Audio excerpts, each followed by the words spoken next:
said X, it shall be delivered.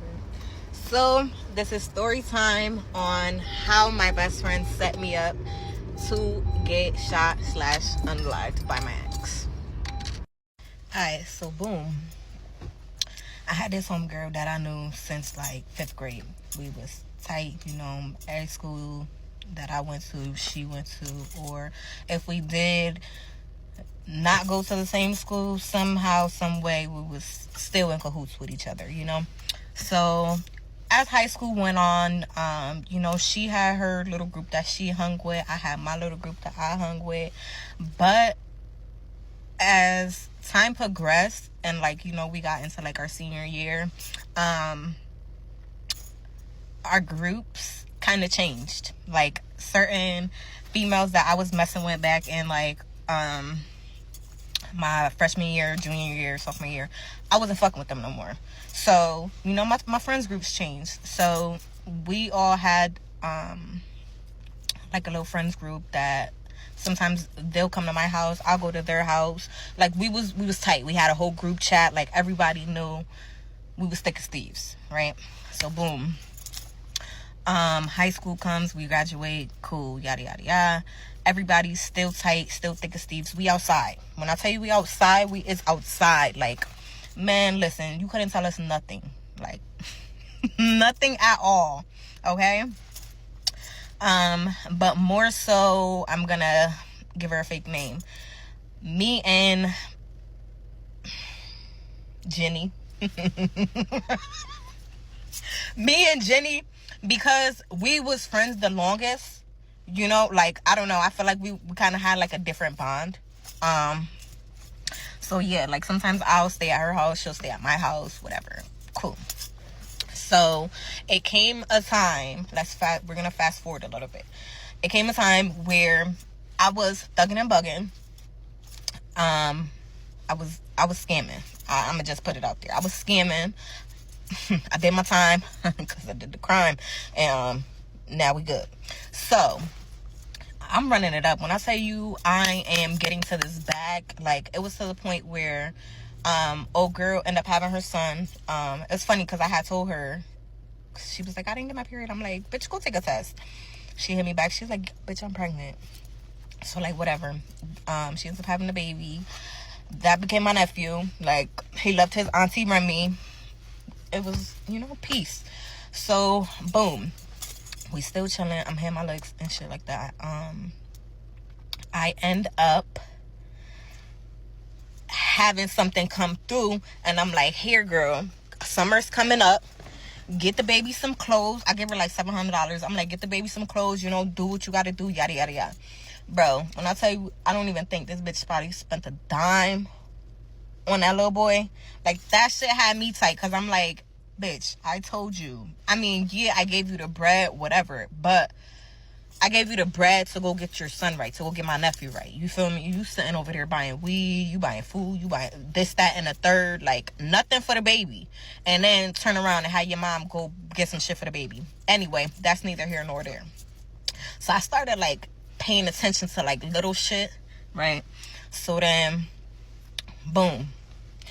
We outside one night, and we chilling.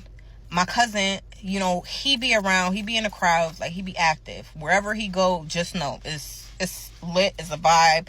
Yeah. So boom, I pull up on my cousin, and at this time I'm getting to it. I'm out here on threes. I'm scamming, I'm whatever kind of way I could get my bread, I'm getting my bread. So boom. I know, matter of fact, I think this night I probably ran out. So I'm sitting there, I'm outside with my cousin. When I say I'm hanging out the sunroof, I'm rapping, we singing, we having a good ass time. Around this time, when I tell you thugging and bugging, bro, we would go drive around. I had a trunk full of water guns. We spraying people. Yo, when I tell you the cops ran down on us a couple of times, you can't be doing that. They had us dump the water guns out, throw them shits in the truck, all that. But yeah, so we was outside. We had just got into some antics, whatever. I see my cousin, boom. So now we chilling. And it's this dude. this dude out there, and he has some buzz. So I'm like, yo, let me get some, da-da-da. And he tried to start spitting game to me.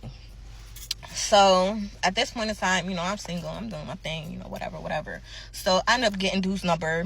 We ended up kicking it or whatever. And then next story, next thing I know, we locked in. Like, you feel me? We locked in.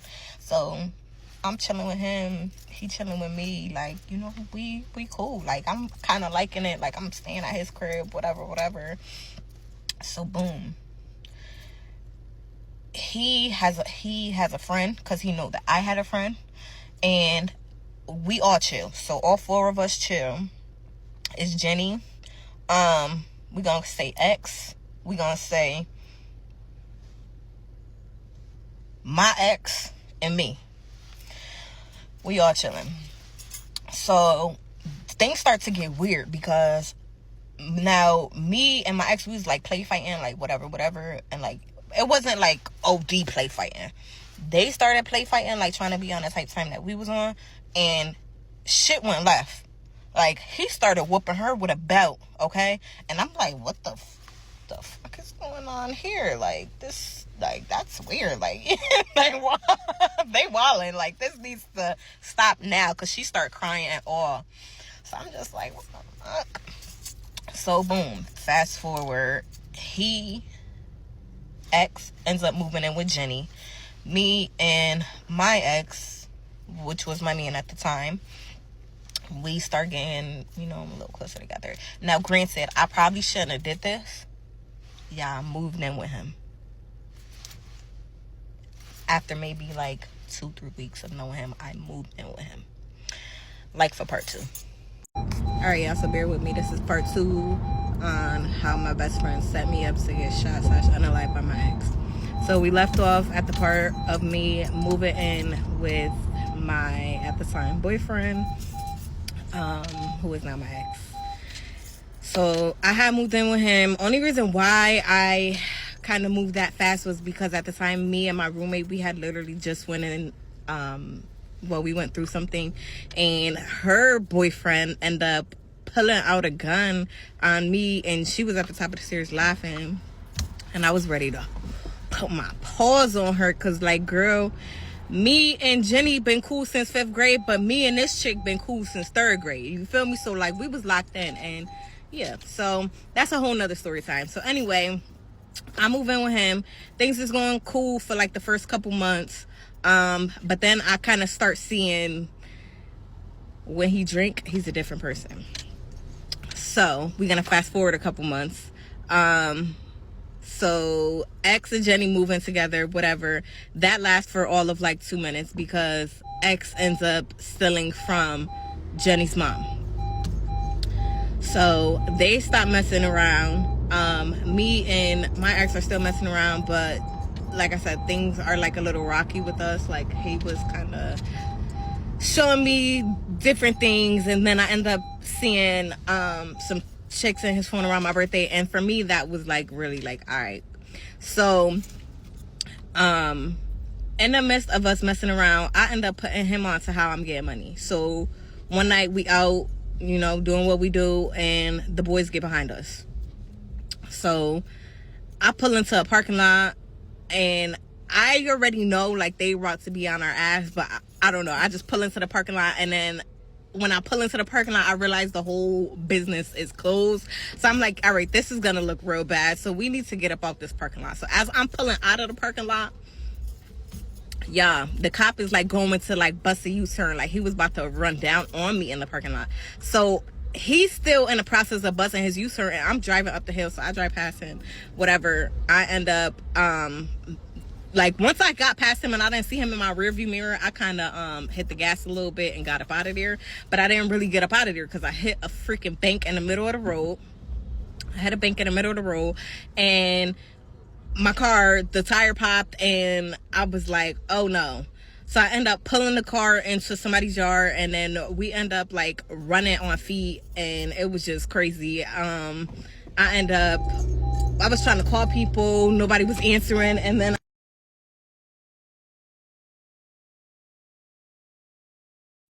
so boom, I end up calling a taxi come out of there, okay? Because I was not waiting around for nothing. So anyway, we ended up doing some dumb shit, going back to the scene.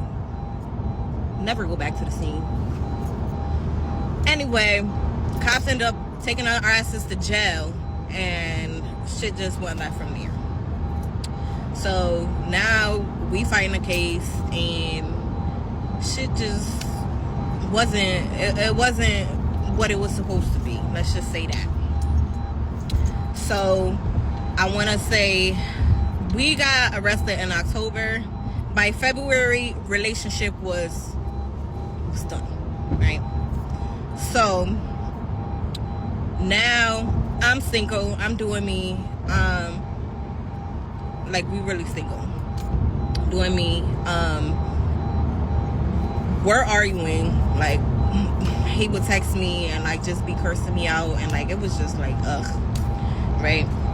So me and Jenny, since I'm single, we outside, right? Because girls know when you ain't fucking with your man no more and you single and you could really go outside, you girls, they gonna come through, right? So boom, we chilling literally every day. Like, it's to the point where you can go on my Facebook and check my live videos and you will see I was with this bitch literally every fucking day, right? So she kind of, you know, knowing that I'm doing me, I know that she's doing her, whatever, what the fuck ever. How about this bitch start fucking with X again? So now I'm really like, bitch, did he pay your mom back? Like, what the fuck is going on? Like, why are you fucking with this nigga again? Like, sorry, excuse my language, child, but I'm like, why are you fucking with him again? Like, make it make sense. So he ended up paying her mom back, and one day I go over there and they had like this railing outside of their house, and it wasn't stable. It was real wobbly. We all knew this. Like, we all knew not to be leaning on it, whatever. So one day I'm sitting in my car, he's there with one of his friends, and she's inside, and my nephew's outside with X. So boom. Sorry, kind of threw me off a little bit, guys, because I still call him my nephew. But anyway, I see him hanging low man off of the railing by his legs, and I'm like, yo, like, what's going on? Like, no. Like, and he's trying to reprimand him or whatever. You're not his dad. Don't do that. So I get mad. I end up cursing her out. Then they disrespecting her dad people, and I'm really like, bitch, I ain't around for none of this. Like, I'm out. Like, feel me? This how you run the show, run your show over here. Like, nah, because we're not doing that. That's not even his dad. So boom, I end up falling back. Like, once I started peeping game with all this shit, first of all, I didn't even want to be around, because this is my ex's, like, this is best friend pretty much. Like, I don't want to be around. Like, feel me? I already know everything that I do is gonna get ran down back to him, right? So we gonna fast forward. So my car that I had was parked in front of our apartment that I had moved out of. I don't know if he was staying there. I think he was staying with his sister, whatever. But anyway, my car was still there. In the meantime of my car being there, I'm doing what I gotta do. I'm working my ass off trying to get my car back and up and fixed and shit, because, yeah, remember, I fucked it up during the little police, whatever the fuck you want to call it, the chase, whatever the fuck. I got up out of there. But anyway, I'm trying to fix my car. So one night I'm out with my homegirl, and I'm like, let me go check on my car. So I just so happened to pull on the street, and I'm like, wait, hold up. I've ever drive up on the side of my car and my whole windshield is busted with a big ass center block on it. Oh, now I'm tight. I'm calling them. I'm like, yo, you did this to my car? Yo, when I tell you, he was denying it, denying. But in my heart, I knew he's the only one. Like, this car was not moving. It hasn't moved. Who the fuck is gonna come sit here and bust somebody windshield on a car that's not moving? Or, like, you feel, it just didn't make no sense to me. So unless some young kids did it, you knew that I was putting my money into this car to get it up and running on the road. So as I get a little closer and get inside the car, my turn signal, you know, that used to go left and right to let people know, that was gone. The battery was gone. The windshield was busted. My gas cap missing. He literally like stripped my car, right? So I'm pissed. And he was denying. He did not want to say that he did this at all. But you know what your girl did. I got mad enough to the point where I told my shit up out of there. I got it up out of there ASAP. I think the next day that shit was gone, okay? Because ain't nobody, I was asking people in the house who did, and ain't nobody know nothing. I said, all right, I got one. Yeah, so y'all gonna have to like for part 3. All right, y'all, so we gonna get into part 4. How my best friend set me up by my ex to get shot in my life. So we left off at the part where she wanted me to put the luggage in her house. So me being out of it and in the mood that I was in, I was like, alright, fuck it, whatever, just put the luggage in there. I just want to go. I just want to ride. I just want to go where I'm at. So she puts the luggage in the house, grabs the baby. She grabs the baby, puts the baby in the back seat, and we drive. So as we're driving, maybe like 10-15 minutes later, she says to me, hey Dej, look, he's sleeping. Now, usually when he be around me and the girls, he wanna be up, he wanna be, like I said, I used to be hanging outside the window. He wanna be hanging outside the window, you know, like he's with all the antics. So it wasn't like a red flag for me, but I was just like, well, maybe he's tired, whatever. So we start driving. Well, we were already driving, but we're driving. And like I said, I was feeling some type of way. I just had that conversation with the truck driver, and I just wanted to go for a ride. So I'm listening to Meek Mill's. I'm listening to Mass Noise, but this one song, Meek Mill's 100 Summers, I had that shit playing, and for some reason I was bawling my eyes out, y'all. When I tell you bawling my eyes out, I was distraught, okay? And do you think she's sitting in my passenger seat, do you think she ever looked to say, yo friend, you good? Like, what's up with you? Not once, nothing, not a peep, nothing. So I don't care for somebody to ask me, am I okay? Because like I said, I was already depressed. I'm in my zone. Like, just leave me be. Just let me, work through this, whatever. So we driving. Like I said, my phone wasn't working. So I'm like, I'm about to pull up to my grandmother's house so she could put in, my cousin could put in a Wi-Fi for me. I forgot how to do something. So yeah, I pull up to my grandmother's house, and my cousin opens the door for me. Now my cousin, he's real loud. Like, he's real, yeah, he got a lot of energy. So he like, yo cuz, you got so-and-so? I'm like, yeah, go to my car, go grab one. So she's sitting in the car, baby's in the backseat, knocked out. I need y'all to be keeping tabs. He goes to the car, and mind you, they had dealings. Jenny and my cousin had dealings back in the day. So he goes to the car to talk to Jenny, and I go in the house to talk to my other cousin to get my phone situated. So I was literally in the house for maybe like 5 minutes. Not even 5 minutes. So when I come back to the car, Jenny, like, her son woke up. He said he want to go lay in his bed. Again, we not thinking of it, nothing of it. I'm like, all right, whatever. She had already made plans for us to go chill with some other people, whatever. So her house is literally probably like, I'm going to say 7 to 10 minutes away from my grandmother's house where we were just at. And she said her son woke up and wanted to go to his bed. So we get to her house, and as we're pulling in the driveway, I'm going to let y'all know that my car was missing a headlight. And I had a black Pontiac G6. So kind of distinct. If you know my car, you know my car, So I'm driving on the street, and I pull into her driveway, and X is standing in her driveway. So he automatically walks up to the car and she jumps out. And no, she don't jump out at this point. She's still sitting in the car. And he's like, "What took y'all so long?" So I'm like, I had to keep pulling over for Wi-Fi. I said, matter of fact, close my door so I could pull over there. Because mind you guys, I don't like X. So I'm like, close my door so I can pull into the grass because I get a better signal over there. So she gets out the car so I can go pull over into the grass. Baby is still in the back seat, asleep, right? So as I'm pulling over into the grass, I hear a knock on my trunk. So now I look over to my right. I see X and Jenny. I look in the back seat. Baby still asleep. So I'm like, what the fuck? Did I hit somebody?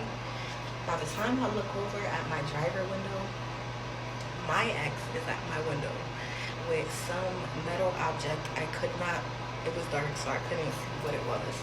And he knocked on the window and he was like, "Get the fuck out the car." So now I'm like, oh fuck no. Like, I heard a voice in my head that said, "Deja, go. He's gonna break this window on you. Go." My car was never off. I threw that bitch in reverse. I started reversing. As I'm reversing, guys, he starts shooting. Y'all gonna have to like for part 5. Alright guys, so this is part 5 of how my best friend set me up to get shot / unalived by my ex. So we left off at the part where I was in the driveway and I was putting the car in reverse and he started to let off shots. So threw the car in reverse and next thing you know, I seen my window just shatter. I feel a numbness in my arm, and in my head I'm like, he shot me? Nah, he ain't shoot me. Like, I'm in denial. Like, I'm debating for like a split millisecond. It felt like forever, but I'm debating like, nah, he didn't shoot me. And then in the midst of me doing this, guys, I didn't have control over my steering wheel, and I'm slowly starting to lose feeling in my arm. So I'm trying to gain control, but I see, like, if I don't gain control over the steering wheel, I'm going to hit the stop sign. And I said, I got this baby in my backseat. He's going to finish me off. Like, I have to get up out of here. So, by the grace of God, I ended up gaining control over the steering wheel, getting up out of there. You know, that's a couple quick lefts and rights, and, you know, got up out that area. I eventually get by my old, elementary school, and at this point I'm like, I gotta check on this baby because bullets don't have no names. Like, them shits was just flying, like, you know. So, and I know I'm hit, so let me check on the baby because he's still in my back seat. So I get out the car, I'm shaking him, he not waking up. So now I'm like, what the fuck? Like, I'm not far enough, like, you know, like, I have to get up out of here. I don't know how he got over here. I don't know if he's following me. Like, I gotta go. So I get back in the car, I get on the highway, I'm beeping at people to get out my way, I got my hazards, I'm trying to get to my destination. So in the midst of this, I call my dad, he don't pick up. So then I call his wife, she pick up. I don't have no voice because I was just on a 14-day vacation screaming up the top of my lungs and, you know, having a ball. So I tell her I'm shot, she hand the phone to my dad real quick, and I'm trying to talk to him, and I'm like, Dad, I'm shot. Like, he shot me. Like, so he's trying to figure out, because I don't have no voice. I sound crazy as hell. So he's trying to figure out who he's talking to. So then once he realized he's talking to me, he's like, I'm on my way. Like, man, Pops was there in 0.2 seconds. But anyway, while he's talking to me, his wife is already on the phone calling police, ambulance, whatever. So I tell them I'm headed to my grandmother's house because I don't feel comfortable. I'm not staying nowhere waiting for nobody. Nah, we're not doing that. I'm headed to my grandmother's house. So as I get to my grandmother's house, I'm still in my head like, I still got to check on this baby. So I get out the car. As I'm getting out, the cop is already pulling up because my grandmother lives directly behind the police department. So I'm shaking the hell out of this little boy. I'm shaking him. I'm like, get up. Like, so then I start to see him like move a little bit.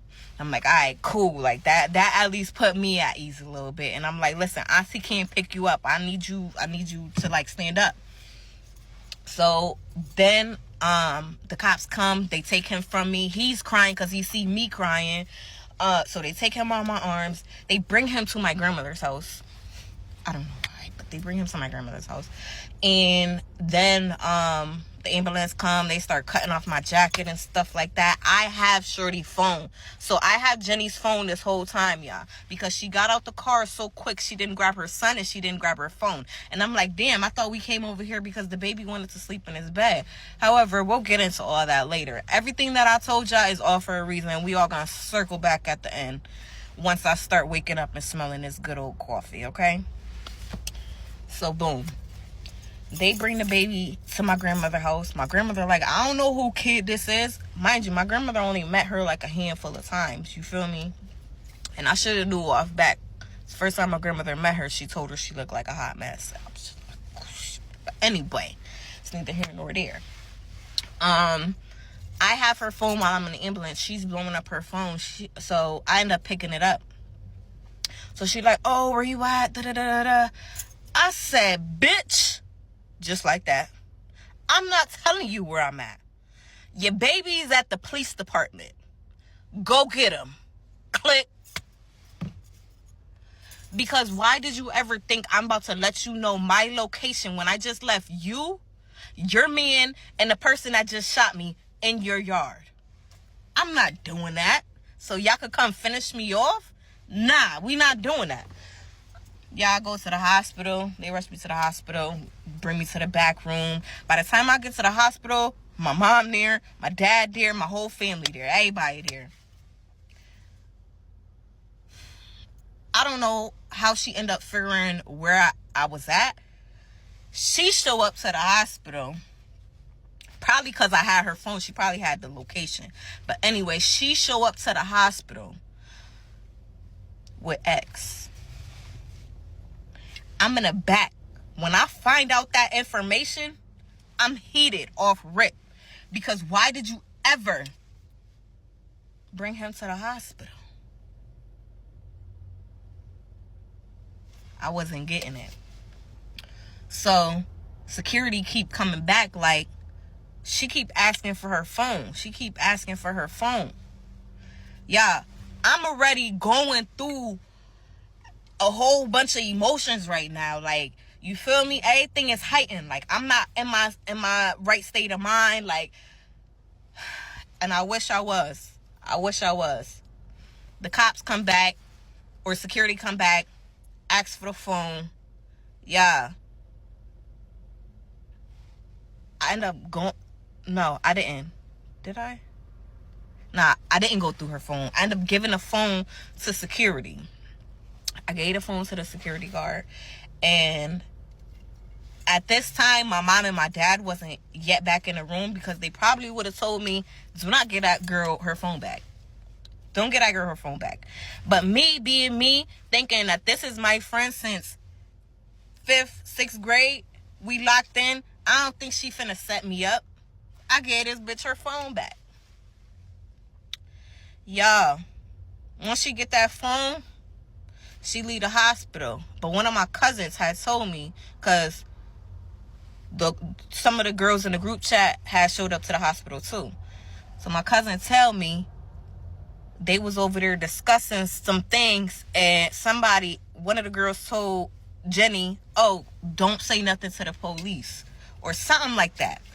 Something that just sounded sus. So now they looking at her sideways. So once I get up out the hospital, they start running stuff down to me, and I'm like, wait, hold up.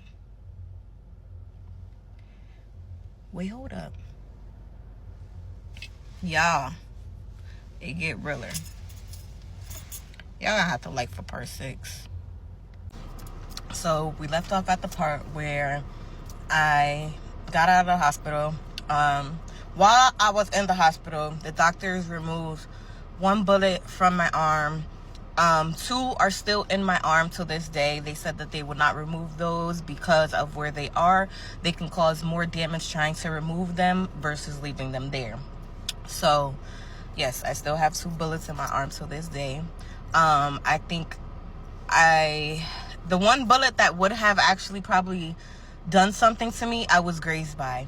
So I'm gonna let y'all in on a little detail. So 30 minutes before I got shot, Like I said, I was in the car with her. We were driving. I was listening to Meek Mill's 100 Summers, bawling my eyes out, right? So, guys, during this time, I was feeling like, remember the conversation I had with the truck driver? I was feeling like I didn't want to be here no more. My exact words was, I don't know if I'm coming or going. So, the beginning of that year, I got baptized.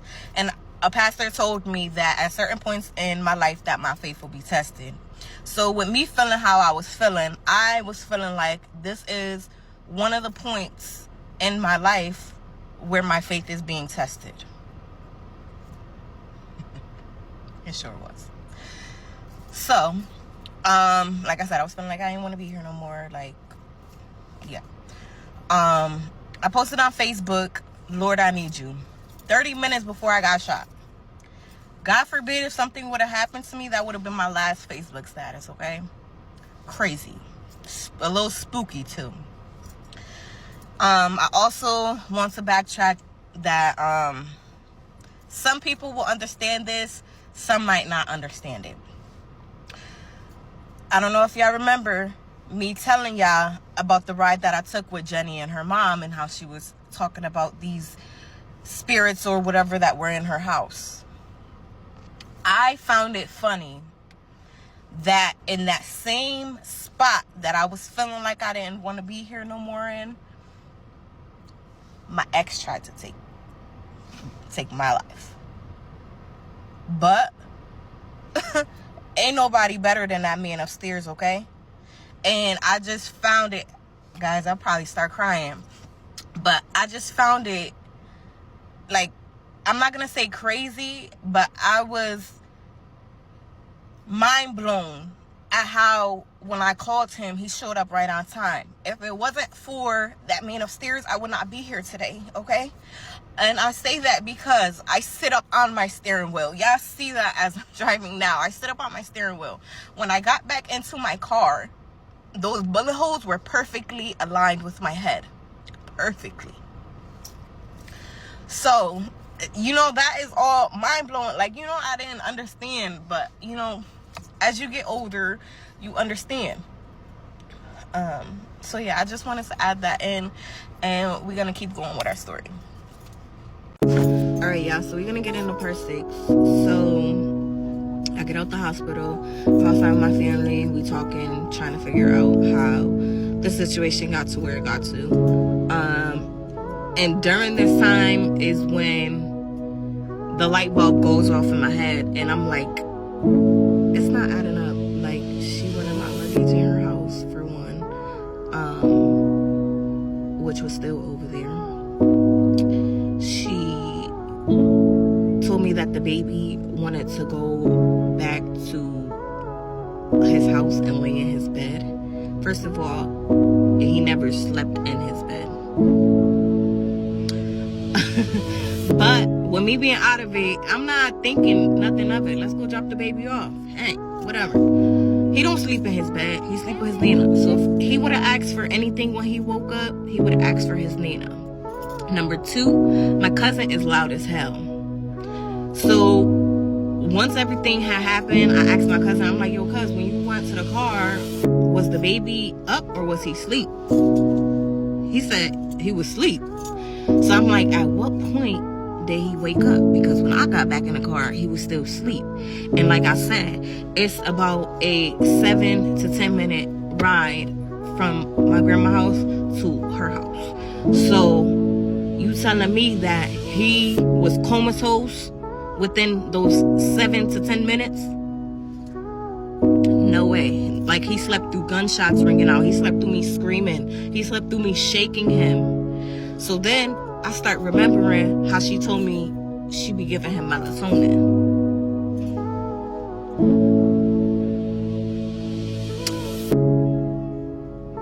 Yeah. And that's when it all started to make sense to me. So my aunt had told me she'd go by our old house and she sees somebody that looks like him, you know, like same build and everything. So I guess she started calling his name. The person take off. Next thing you know, police catch him in a foot pursuit. They had to evacuate the whole building. They end up calling me, asking me if he had made contact with me. I'm like, no, haven't spoken to him. Now I get to thinking, and I'm just like, I hope he don't like take the coward way out, like, you know, and do something to himself. Like, I'm just praying, like, you know, because regardless of the situation, I went through a lot with this man. You feel me? Like, we done lived together. Like, we done caught cases together, you know. Honestly, during my relationship with him, I never seen him play with any pew-pews. He would be the one to, like, when we go to the laundromat, he putting the clothes in the wash. Like, he want to do everything. He showing me, like, because he used to work in retail and stuff, so I guess they got a little way to fold the socks. I don't know. Like, you know, like, just putting me on the things. Like, he never gave off, like, hood. Like, you know, like, I don't know. So, that didn't sit right with me. Then, y'all, the night before, Jenny knew I was back in town, so she was telling me to pull up to this telly that she was having. I guess a couple of the girls from the group chat was gonna be there, whatever. Yeah, the hotel was probably like 5 minutes from my house. I didn't go. One of my homegirls from the group chat tells me that she ends up going to the telly, and my ex was there, Jenny was there, the baby was there, and there was a pew-pew in the baby bag, and Jenny was flashing it to one of my homegirls. So once the situation popped off, I'm like, how did he even get the, you know what, like, you know, did he give it to him? How did he know where I was at? Y'all told him? And then I start thinking, yeah, I didn't see her pick up the phone. I really didn't see her texting while she was in the car. Don't get me wrong, I was in my zone, so I could have missed it. But the fact that he said, what took y'all so long once we got there? I'm like, you had to have been texting, like, you know, been in contact with him. It sounded like he was waiting on you, you know?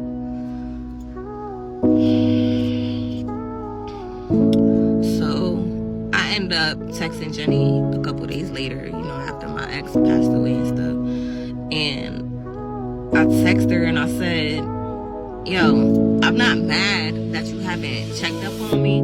I said, but just know I seen what I had to see on your phone. Yeah, I ate her up. The guiltiness was eating her up, okay? I end up finding out that Jenny's mom had came outside after, you know, things popped off and asked what was that noise. Jenny proceeds to tell her, oh, a tire pop. My tire pop. Not, hey, you know? Yeah, so we left out at the part where Jenny's mom came home and said, what was that noise? And Jenny proceeded to tell her that a tire pop, my tire pop, not, hey, mom, call the cops. My son was just in a car that just got, you know, pew-pewed up. She calls one of our mutual friends and tells the mutual friend to come pick her up. And that is when they proceeded to go to the hospital. Yeah. Why did they do that? I don't know. Because honestly, I did not care for them to be there knowing the situation that just happened. So yeah, that's pretty much sums up the story.